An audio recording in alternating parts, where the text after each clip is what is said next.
guys, welcome back to my channel. I am Tasha from BeautyChameleon.com, and in today's video I will be doing a tutorial of the look you saw me wearing in my Raving Beauty Cosmetics review.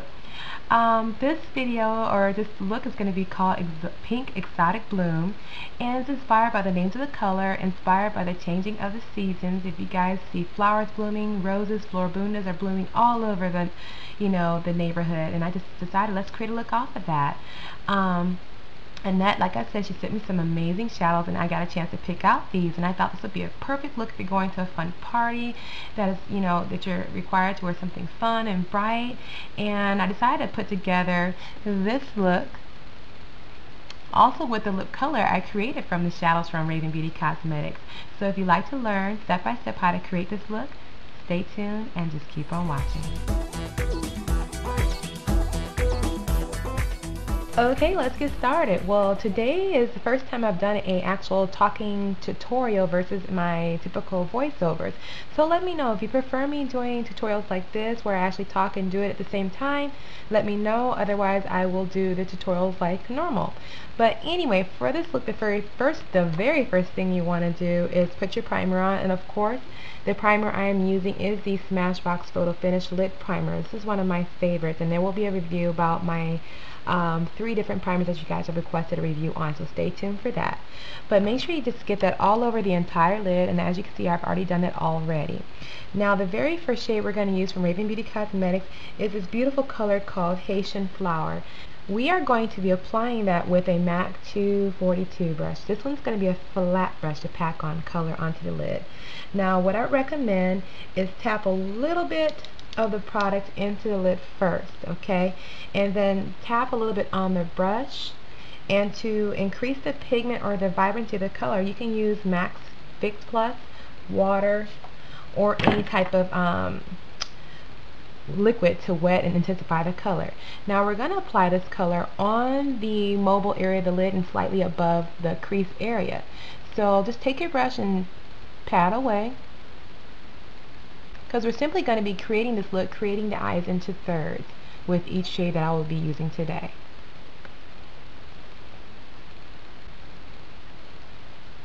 Now once you get it to about this point here, you kind of want to take a look. If you have hooded eyes like mine, if you just leave the color like this, you don't see any of the color as you open your eyes. So you want to take the color and lightly go above, kind of just tap it above your actual crease color, just so when you open your eyes you can actually see the color like this. So just keep patting and creating, if you think about it, just patting a line so you can get it to the highest point possible. You don't want to go too high, but you want to bring it about this, so when you open your eye you can see the color. So this is kind of like a nice tip for those of you that do have hooded eyes or a monolid. Okay, so once we have the color placed, we're going to move on to the next shadow from Raving Beauty Cosmetics. The next color I will be using is a soft, I'll say lavenderish pink tone, if that makes any sense. But we're going to be using what's called Exotic Bloom. It's another shimmer or frost, but it's a beautiful pink glow color that we're going to apply to the inner third of our eye. I'm going to use the same 242 brush from MAC. I'm simply taking my Sephora antibacterial cleanser. You can see I'm just cleaning out the very first shade, just so that I can have this brush clean enough for the second color we're going to play with. So again, tap a little bit of if you're using mineral pigments or loose shadows like this one, tap it into the lid first and then pack it onto the brush. Again, we're going to be using the MAC Fix Plus, and it doesn't have to be Fix Plus. Water will work fine. You can go to Sally Beauty Supply and pick up a spritzer bottle and fill it with water, or water and glycerin, to get your mixing medium. But I'm just gonna pat it. Again, just patting motions, tap, tap, tap, and gradually start to blend it inward like so. It's a very beautiful frosty pink color that I like a lot. And don't worry about it. This side looks a little bit lower than this side, but once we get the actual outline filled in, we're going to actually start blending it a little bit more upward. So don't worry about that initially. I'm just grabbing just a little bit more of the Exotic Bloom, and again just patting it in the inner corners of the eye like so. And again, moving that shadow upward and inward. Basically, you're overlapping so you don't have a solid bold line, so that you have a nice gradient transition from the lightest pink to your fuchsia to your darkest, I'm going to call it violet purple we're going to use next. And so we have that color on, and we're not going to do much blending at this point. The next color we're going to be using is called Frostberry from Raving Beauty Cosmetics. We're going to still use the trusty MAC 242 brush. Any flat brush will do. And again, tap a little bit into the lid from the container. So that's what I'm doing. Just tapping a little bit in. And then I'm going to pack on to my brush like so. And then I'm going to spritz it with, again, Big Splash. And we're going to apply it to the outer corner of the eye, or outer third. So you basically just want to use, again, patting motion. When you do patting motions, it's going to avoid fallout, or keep away from having too much fallout on your cheek. So I'm just patting it and slightly overlapping it. And then I'm also going to turn to the side because I want to kind of make sure I'm winging it out. Now the 242 brush is a little too big. You can always use a MAC pencil brush. I'm just going to pop out my Sephora. This is the rounded smudge brush number 12 from Sephora. I'm going to go ahead and grab a little bit more of that Frostberry shadow and just pack it on a little brighter in a corner. This is small enough and more detailed enough where I can have more control over the shadow versus my 242 brush, so that's okay. Okay, so once you have it on, it kind of looks bizarre and crazy like this, we're going to start doing some blending now. So grab your 242 brush, which is this one here again, and I'm not applying any shadow on, but I'm going to start to overlap it over the beautiful Haitian Flower and kind of blend the lines together. Now once I've done that, I'm going to switch to my MAC 224 brush, which is a fluffier dome shaped brush, and I'm going to start moving the color upward. So what I would recommend is starting off in the inner corners of the eye, grab the Exotic Bloom, which is that beautiful pink satiny shadow, get a little bit on the tip of the brush, and we're going to slightly blend upward in a circular motion like so.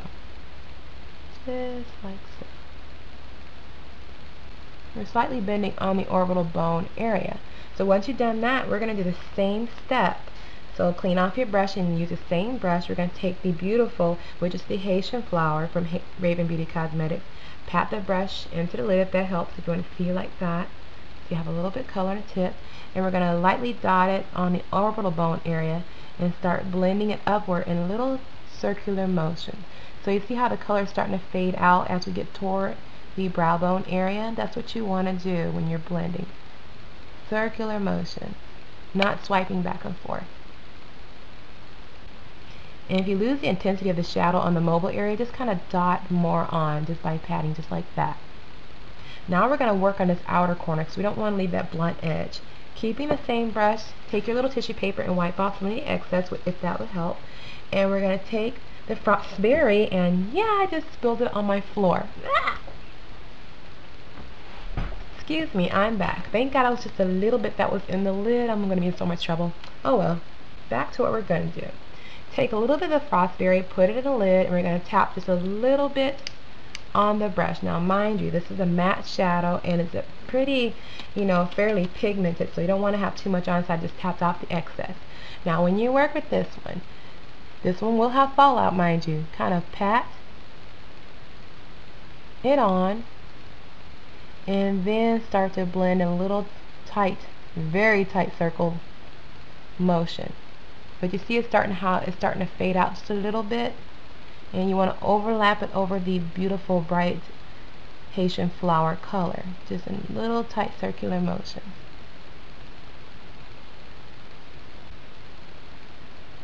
Now once we got it blended out to about right there, I'm going to go back and grab a little bit more of Exotic Bloom and just slightly overlap the color where the two meet, just so I don't get too much of a bold line like so. See my freckle. Okay, once you have that done, we want to go around this area and kind of soften out the edges just with any neutral matte vanilla shadow, any brand. It could be MAC. I'm just grabbing, I have a cargo palette. I love this palette for everyday neutral eye, and I'm grabbing just the brow bone color, which is also a matte vanilla shadow. But just lightly go around the brow bone area and soften up those edges. And you also can go underneath the brow and soften out the inner corners, just so you don't have a blunt, sharp edge as you get into your brow area. And just again, blend in short type circular motion. And since I don't have foundation off, I can easily clean it off and move on to putting my foundation on after I get this completed. But once you have that done, you don't want to leave it like that. I would apply a nice shimmery highlight, and this one she sent to me is called Electric White. I can't wait to use that in a bolder look. But all I'm simply going to do is grab a Sephora, and it's the smudge number 14. So it's more of a rectangular smudge brush, and I'm going to grab a little bit of the Electric White, and it's Snow White, and it's a shimmer, okay? So if you don't like shimmering, you don't get this one, but if you do, definitely get it. I've already tapped some into my lid. I'm just going to take a little bit and get it on the edge of the brush like so. And I'm going to go underneath the arch of my brow and lightly place it on and blend it downward like so. Just like I have a nice highlight, but I don't want to overdo it at the same time. Now once you completed that part, you're pretty much done with the brow area. Now you can, and your eye area, now you can go ahead and clean up, add your lashes, your mascara, and that's pretty much the whole look. Next, I'm going to be using the Bare Essentials, and it's called the Buxom Lash Liner, which is in a color called Leatherette. It's one of my favorites. You guys have seen it. I picked it up and I'm loving this black liner. But I like to line starting from a halfway point. And definitely get a lot of the product on the pencil first. You don't have to worry about dipping again. But start halfway and then move your way out.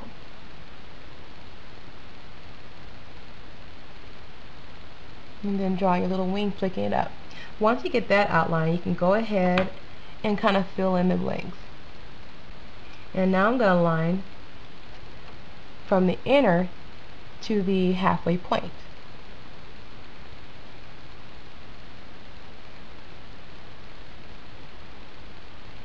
Now if you run out of gel liner, it's okay, don't freak out. You can always start where you left off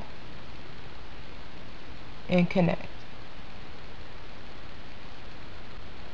So now we have the eyes lined.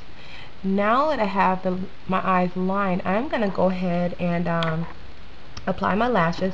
And the lashes I'm going to be using today are the Red Cherries, and they're the number, I believe these are my 523s, but I have them in the wrong little casing. But Red Cherries, they're kind of a wispy. If you can't get Red Cherries, Ardell carries wispies at your local Sally Beauty Supply store, and you can also get them at sallys.com. But stay tuned. I'm going to put my lashes on, I'm going to finish my face, and I'm going to show you a trick that you can do with Raving Beauty Cosmetics new lip gloss. So stay tuned and I'll be right back. Okay, before I reveal the final look, I'm going to show you, I already have my lashes on, and I'm going to show you how I line my lower lash line. Now what I'm going to use is a smudge brush again. This is the one I used in the tutorial from Sephora. It's just a square shaped smudger brush. So it's really good to kind of use to smudge out the lower lash line, create a smoky eye, what have you. But instead of using the pencil directly on the lash line, this is the Urban Decay Zero Lash Liner. I'm going to use the pencil just so I can get a softer line underneath my lash line. All you simply do is kind of graze the pencil or rub it against the brush against the pencil, just like so. And then you can lightly apply it right into the lash line, right where those lashes grow. This will give you a nice soft line versus a too harsh line underneath, so the bottom lash area doesn't look too heavy. But you can lightly graze it across, again, your lash line, and then fading as you move toward the inner corners of the eye, just so the eye doesn't get totally closed up, but yet it suggests a nice thick fuller lash line, and so on. So just kind of dot and smudge. Now I didn't want to leave it blank or just plain black, so if you wanted to give it just a little bit more interest, you could take the Frostberry, which is the darkest purple in the collection, and take the same brush and kind of tap some of that color onto the brush and smudge it on top of the black. This will give it a very nice, interesting look. Instead of a black liner, it'll be more of a purple black or Frostberry black. So just lightly dot it on, and you can lightly move it toward the inner corners of the eye, smudging it out. But once you've done that, you can go ahead and add your mascara. And the mascara I'm going to be using by Fiberwig, which is one of my favorite mascaras. I just like when I wear, this one's getting old, but I like to use it to blend my lashes into the false lashes. And when I wear it by itself, it just makes my lashes appear a little bit more volumized. The lashes I do have, mind you, mine are very small compared to these lashes. And then for my lower lash line, you can still use Fiberwig, but the brush is so big for me, I decided just to use my Loreal Telescopic Explosion Mascara, because it has this nice little dome shape here where it makes it easier just to kind of, you know, graze it on the little lashes underneath to complete this look. Okay, but once you're done with that, again, you can add your foundation, blush, and cheeks, and I'll be right back to do that. Okay, welcome back. To finish off this look, I decided to use some things from my little makeup collection. For the blush, I decided to keep it soft since my eyes are super bold. So I decided to use my Lorac Cosmetics. It's called Soul. And it's a beautiful, soft, kind of a satiny pink. And I just applied it using my Sephora Angle brush. Can't talk. But I just applied a little bit toward the apples of the cheek. It has a nice glow to it, you guys. I thought this would be like totally ashy on the skin, but when you put it on, it just gives a soft hint of pink. Now, if you're darker than like NC42 or I forget the numbers in MAC, but if you're darker than those tones or even deeper, this may look like ash on you. So just keep that in mind. As far as the lips, I decided to use Raving Beauty Cosmetics eyeshadow with her new, it's called a clear lip gloss base. Now, when you get it, it looks just like this. So not very fancy packaging. So if you're package phobe or definitely, you know, are all about packaging, that may be an issue with you. I know I'm like that sometimes too. But it's a clear gloss. I have to say, as far as the smell, it doesn't have a bad smell at all. I mean, it smells like gloss. Okay, there's some high-end brands that smell weird too, but this one doesn't have a weird smell. Now, what you can do, you can take a little bit of this gloss, and you can take any mineral eyeshadow. I decided to use the Haitian Flower today, and you can take a little bit of it. I used the Q-tip and I lost it, but you can mix it together and create your own color. So the color on my lip is the gloss. So I just used my little brush. This is, I think, Eco Tools or Salon Collection. I apply mainly the gloss toward the bottom, and then I roll my lips together just so I can have a soft suggestion of pink. But it's a really soft gloss. It's not sticky. Like if you guys try Stila lip glosses or Smashbox, when their glosses can be a little sticky, but it makes them last longer. But this one's very smooth and not sticky. So that's pretty much what I used on my lips. But anyway, I hope you guys enjoyed this tutorial. It was weird doing a talking one for you guys, but sometimes I can say a little bit more as I'm talking as I go versus going back and doing a voiceover and kind of remembering certain steps I did that I thought was crucial for the tutorial. But anyway, you guys, I hope you guys enjoyed it. Stay tuned. There will be a review. Many of you guys requested a review as far as the difference between Smashbox Photo Finish Lip Primer. There was a Too Faced Cosmetics Shadow Insurance, and then the Urban Decay Primer Potion. So stay tuned. That will be coming up. But as always, you guys have a wonderful day. And if you have any questions, feel free to leave some comments below or visit me at my blog. I will be posting this look along with a detailed description of products I've used. And if you like the shadows, definitely go visit ravingbeautycosmetics.ecreator.com and check them out. But anyway, guys, I'll talk to you later, and I'll see you guys in the next video. Bye!